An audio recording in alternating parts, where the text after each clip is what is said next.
Today I'm going to show you how to make a really cool candle-powered putt-putt boat using household items. To make it, we're going to need an empty drinks can, some blue tack, 2 straws and an empty juice carton. First we're going to make the boiler, and we'll start by taking our Coke can, cutting off the top and bottom with a pair of scissors and turning it into a flat sheet. Then we'll cut a straight line down one edge, and from that mark out a rectangle 6 cm wide by 18 cm long. Be very careful not to cut yourself. Once we've cut that out, we need to gently fold it in half, but don't push down hard on the fold as we don't want it to tear. Next we need to mark out a 1 cm line around one half of the boiler and cut it out with our scissors. So we should now have something which looks like this. Next we're going to take our blue tack, warm it up in our hands and roll it out into a long worm about ½ cm fat. Then we're going to open up our boiler pattern and stick the blue tack onto the 2 outside edges of the smaller half. Next we're going to fold it in half, remembering not to push down hard on the fold, and stick the 2 halves together. Then we're going to take a bit more blue tack and put it on the edges. It should look like this. Next we're going to fold over the tabs on both sides and gently crimp it all the way up with some pliers to form a seal. Then we need to take our scissors and cut off the excess tab to leave one long tab along the bottom. Next we're going to take our blue tack and push it into a flat strip about 1 cm wide. Then we're going to wrap it around the end of one of the straws, followed by the second. Add a bit more until the straws are well sealed in a good plug of blue tack. Next we're going to open up the end of our boiler, be very careful not to cut your fingers, and push in the straws and blue tack plug. Add a bit more blue tack to form a good tight seal. It should look like this. Then we're going to take our scissors and cut the bottom tab along each side of the straws. Next, fold the tabs over and give them a squeeze with some pliers, but be careful not to rip the metal. Our boiler is now complete.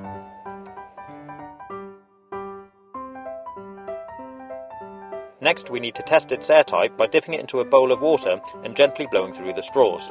If you see any air bubbles leaking, give that area a gentle squeeze with the pliers and try again. To make the boat, we're going to take our empty juice carton, mark out and draw a line down the middle of it and cut it in half. To make the cabin for the inside of the boat, cut the bottom off the half with a plastic lid.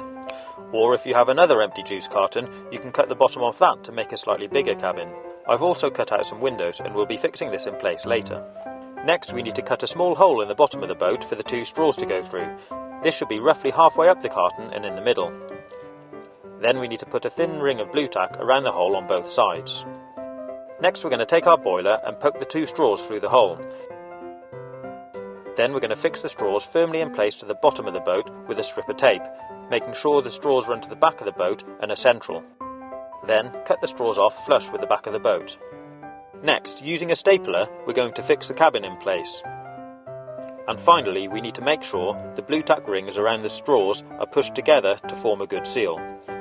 Our boat is now watertight and complete, but to use it we first need to prime the boiler with water.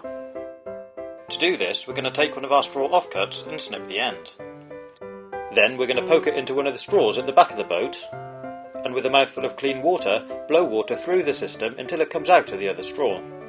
The boiler is now primed and ready to use.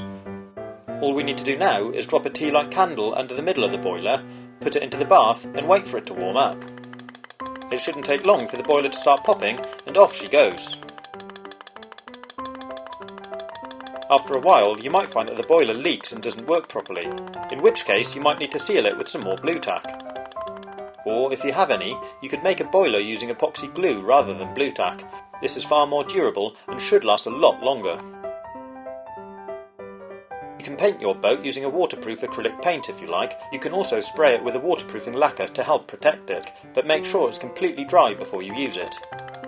If it's taking a while to get going, try dropping a second candle underneath the boiler. This should help speed things up. If you like this project, maybe you'd like to take a look at some of my other videos by clicking on the links on the right hand side, or take a look at my YouTube channel page. Have fun and happy boating!